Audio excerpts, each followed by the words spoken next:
and they enjoyed romantic moments together.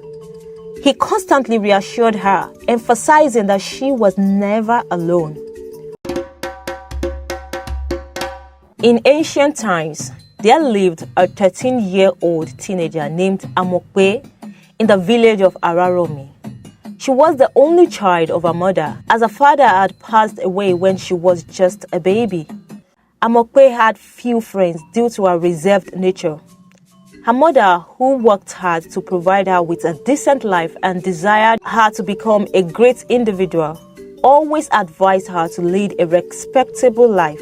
Araromi village was well known for its purity and decency. All the young women in the village were known for their responsibility and marrying with dignity, as no child had ever been born out of wedlock. In fact, it was considered taboo for any child to become pregnant out of wedlock. One day, Amope fell ill with a fever that resisted all forms of treatment.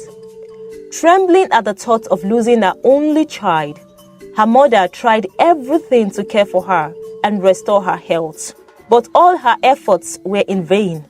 Amope's fever persisted, and she even began vomiting in the mornings.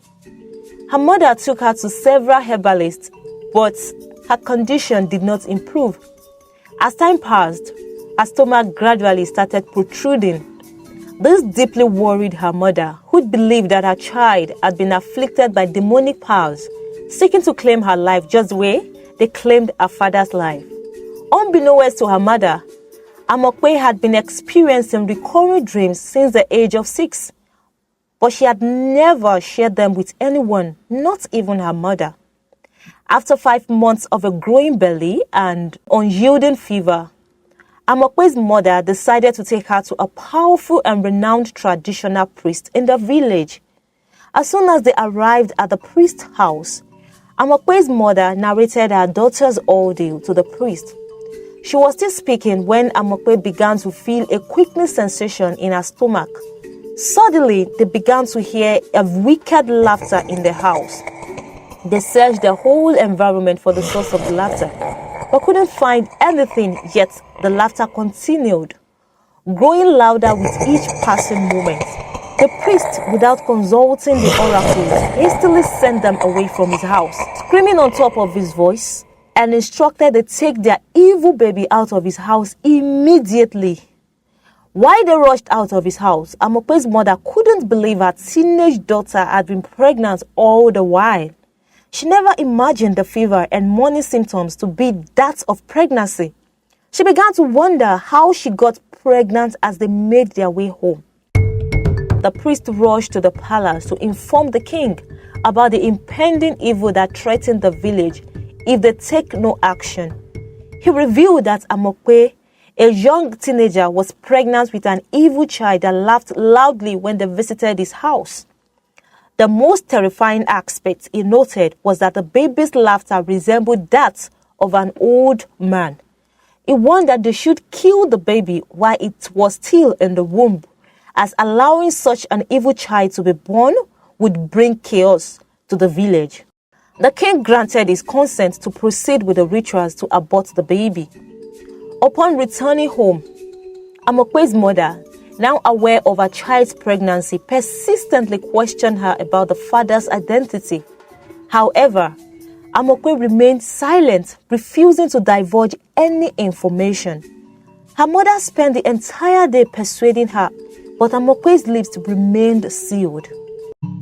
That night, Amope, who had been engaging in romantic encounters with a spiritual lover in her dreams for years, once again slept and was visited by her spiritual partner. He informed her about the traditional priest and the king's plan to terminate their baby. Nevertheless, he reassured her that they had nothing to fear, as neither he nor their baby could be harmed by them. The priest attempted various rituals to abort the baby, but all were unsuccessful.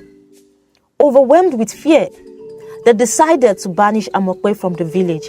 Her mother followed her, but she was suddenly stopped by the baby, who beckoned Amope to ask her mother to stay in the village.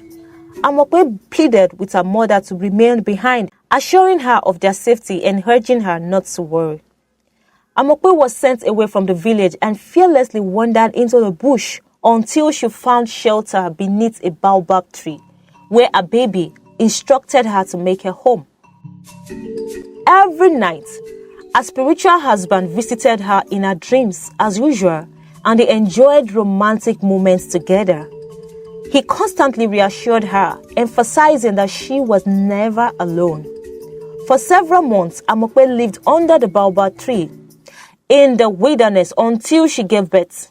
Strangely, the baby started speaking on the same day it was given birth to. That day, when Amope gave birth, a torrential downpour struck Araromi village, unlike anything they had ever experienced before. The rain caused widespread illness among the villagers, marking the beginning of numerous calamities that befell the village. The villagers began to suffer from rampant death. Children fell sick without any known cure, while people of all ages perished without hope of survival. A sudden famine and disease plagued the land, claiming numerous lives. As the priests consulted the gods in search of answers, they discovered that the source of their misfortune was linked to Amope's newborn baby. The gods revealed that they must appease the baby before peace could be restored in the village. The priests tirelessly searched for Amope and her baby, eventually finding them under the baobab tree after several days of searching. They pleaded with them to return to the village, but the baby vehemently refused. The sight of a small baby boldly speaking feared everyone present. Despite Amope's attempts to persuade the baby, it insisted that everyone in the village would die. The villagers and the king were consumed by great tension. They performed countless sacrifices and rituals to appease the mysterious baby, but to no avail. 7 days later, the baby made a startling request. It demanded that they offer the priest and the king's head to him as a special sacrifice before it would agree to restore peace to the village. The baby's demand triggered uproar within the village. Naturally, the king, as the village leader, felt insulted for an infant barely 1 month old to demand his life as a sacrifice. Similarly, the priest, who was renowned for his power and believed to be the God's chosen representative, felt insulted and disrespected to be demanded as a sacrifice. Neither of them wants to die as a sacrificial piece for the land.